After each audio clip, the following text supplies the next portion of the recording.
Bienvenue dans cette nouvelle plongée en profondeur. La mission du jour, c'est de décortiquer un dossier assez complexe, détaillant la sous-estimation stratégique de la puissance de frappe iranienne entre l'année 2024 et février 2026. Je suis ravie d'être avec notre expert en géopolitique pour analyser tout ça. Salut, ouais, je suis ravi d'être là. C'est vrai que les sources qu'on a aujourd'hui sont particulièrement denses. Un petit avertissement préalable avant de vraiment s'y mettre. Ces documents abordent des questions géopolitiques qui sont hautement sensibles, donc il est essentiel de préciser qu'aucun camp politique n'est pris ici. Notre objectif, c'est de faire un rapport totalement impartial, sans jamais cautionner les idéologies des différentes parties. On veut simplement transmettre les faits et les idées des documents originaux. C'est crucial de le rappeler, ouais. On reste purement factuel du début à la fin. Absolument.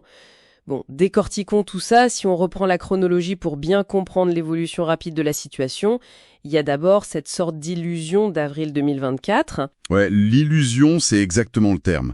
En avril 2024, il y a cette grande opération iranienne qui est perçue par tout le monde comme un échec.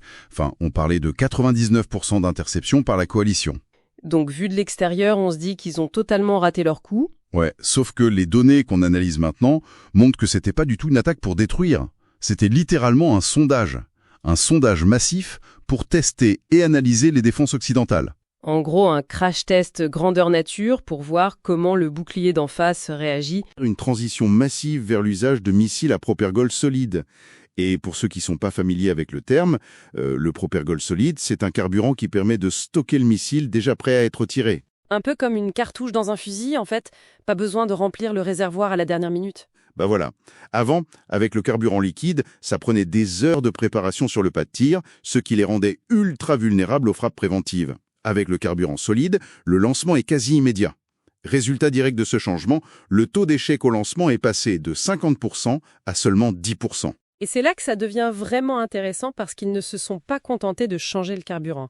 En 2025, on a la vraie rupture avec l'introduction du missile Fatah 1, un engin hypersonique qui atteint Mach 15. Mach 15, ouais. C'est 15 fois la vitesse du son. C'est juste vertigineux quand on y pense. Ce qui est fascinant ici, c'est la physique impliquée. À une telle vélocité, on parle d'un objet qui se déplace à plus de 5000 mètres par seconde, tout en gardant une capacité de manœuvre impressionnante en plein vol. Ça change complètement la donne pour les intercepteurs. Le fameux dôme de fer, le système de défense israélien qui était considéré comme presque infaillible, n'a plus le temps de réagir. La chute du taux d'interception est dramatique. On tombe à 10 ou 15%, non ? C'est ça, entre 10 et 15%. Et ça a permis de toucher des cibles qu'on pensait intouchables. Le siège du Mossad, par exemple, les services de renseignement, a été directement visé. Le bouclier défensif était officiellement percé. Ce qui nous amène à l'année d'après, en février 2026. Et là, on a un autre mythe qui s'effondre dans nos documents, le fameux mythe de la décapitation. Tout à fait. Selon les modèles classiques du renseignement occidental, l'élimination de l'ayatollah Khamenei, le guide suprême, devait complètement paralyser le régime, faire s'effondrer la structure de l'intérieur. Couper la tête pour tuer le corps, pour résumer. Sauf que la réalité a prouvé l'inverse. Le pays s'était transformé en un véritable État militaire, avec une structure de commandement totalement décentralisée. Et c'est de là que sortent ces fameuses cités de missiles souterraines, c'est ça ? Exactement, des complexes militaires immenses enfouis sous le granit. Dès l'élimination du leader, une riposte automatique a jailli de ses bases. Le système était conçu de A à Z pour survivre à une décapitation sans la moindre hésitation de la chaîne de commandement. D'accord, donc la structure politique et militaire survit. Mais comment expliquer qu'ils aient pu reconstituer leurs forces de frappe aussi rapidement ? Le rapport parle de 2500 missiles lourds reconstruits en l'espace de 8 mois. C'est hallucinant. C'est le chaos et la reconstitution industrielle clandestine. Ils ont mis en place un réseau de micro-usines indétectables. Et surtout, ils ont réussi à obtenir et à maîtriser des mélangeurs planétaires. Des équipements industriels très pointus ? Ouais, des machines ultra complexes qui sont indispensables pour fabriquer le propergol solide à grande échelle. Et pour couronner le tout, pendant cette phase de reconstruction de l'arsenal, ils ont semé la paralysie ailleurs. Ils ont bloqué le détroit d'Ormuz. Ce qui a forcé des géants du transport comme Maersk à se retirer de la zone. Voilà. Et en parallèle, ils ont lancé des cyberattaques très agressives avec des malwares destructeurs visant spécifiquement les infrastructures occidentales. Alors qu'est-ce que tout cela signifie à l'échelle mondiale ? Parce que ça dépasse largement le cadre militaire régional. Si l'on relie cela à la situation globale, l'impact est tectonique. D'un point de vue économique déjà, c'est 20% du transit pétrolier mondial qui se retrouve directement menacé.